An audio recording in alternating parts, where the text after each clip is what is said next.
येत्या 2 दिवसात भाजप आणि सेना जागा वाटपात संदर्भात महत्त्वपूर्ण बैठक घेणार आहे। 150 जागांवर निर्णय झाला असून उर्वरित 77 जागांबाबत अजूनही पेच कायम आहे।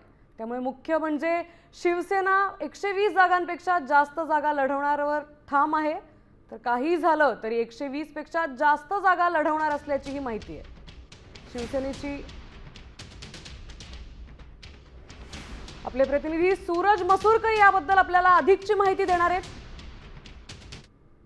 निश्चितच पाहायला गेलं तर याआधी देखील शिवसेनेने भाजपची बैठक पार पडली आणि त्या बैठकीमध्ये जवळपास 300 जागांचा निर्णय जो आहे तो झालेला आहे। मात्र उर्वरित 77 जागांबाबत शिवसेना भाजपमध्ये पेच जो आहे तो कायम आहे। या 2 दिवसांमध्ये भाजप आणि सेना या दोघांची जागा वाटपासंदर्भात एक महत्त्वपूर्ण शेवटची बैठक होईल आणि या बैठकीमध्ये उर्वरित जागांवरती जो पेच आहे तो सुटण्याची शक्यता आहे। मात्र आम्ही 120 पेक्षा जागा लढवणार, त्यापेक्षा आम्ही कमी जागा लढवणार नाही यावरती शिंदे सेना जी आहे ती ठाम आहे, अशी आग्रही भूमिका जी आहे ती शिवसेनेने मांडलेली आहे। त्यामुळे कुठेतरी हा जो पेच आहे तो वाढेल की सुटेल हे मोठं आता पाहणं गरजेचं ठरणार आहे। असलं तरी देखील 77 जागांमध्ये 50-50 शेअर लीड असणार आहे, असंच करूया असं शिवसेनेने देखील सांगितलेलं आहे। मात्र आम्ही ज्या जागा लढलेलो होतो 2017 साली त्या जागा आम्हाला हव्या आहेत, तर त्या जागेवरती शिवसेनेचा दावा जो आहे तो कायम आहे आणि आम्ही 120 पेक्षा जास्त जागा लढवणार, आम्हाला तेवढ्या जागा हव्याच आहेत, अशी मुख्य म्हणजे आग्रही भूमिका जी आहे ती शिवसेनेने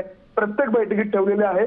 येत्या पुढच्या 2 दिवसात देखील बैठक होणार आहे आणि त्या बैठकीत देखील हीच भूमिका शिवसेनेची कायम राहणार आहे। त्यामुळे आता पाहणं हे महत्त्वाचं ठरणार आहे की नेमक्या कोणाला किती जागा सुटतात, कारण भाजप देखील 150 जागा लढवण्यावरती ठाम आहे, भाजप देखील 150 जागा लढवण्यासाठी आग्रही आहे। आता हे पाहणं महत्त्वाचं आहे की येत्या 2 दिवसामध्ये जी बैठक होईल त्या बैठकीमध्ये नेमकं जागा वाटपाचा पेच जो आहे तो कसा सुटेल, कोण किती जागा लढवणार हे येत्या 2 दिवसातच समजेल।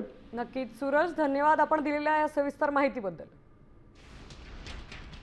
आपण बघतोय शिंदे सेनेला आता 120 जागा लढवण्यावर ठाम आहे, तर भाजपलाही 150 जागा लढवायच्या आहेत। आता शिंदे सेनेला 120 जागा लढवता येणार आहेत का हे पाहणं महत्त्वाचं ठरणार आहे।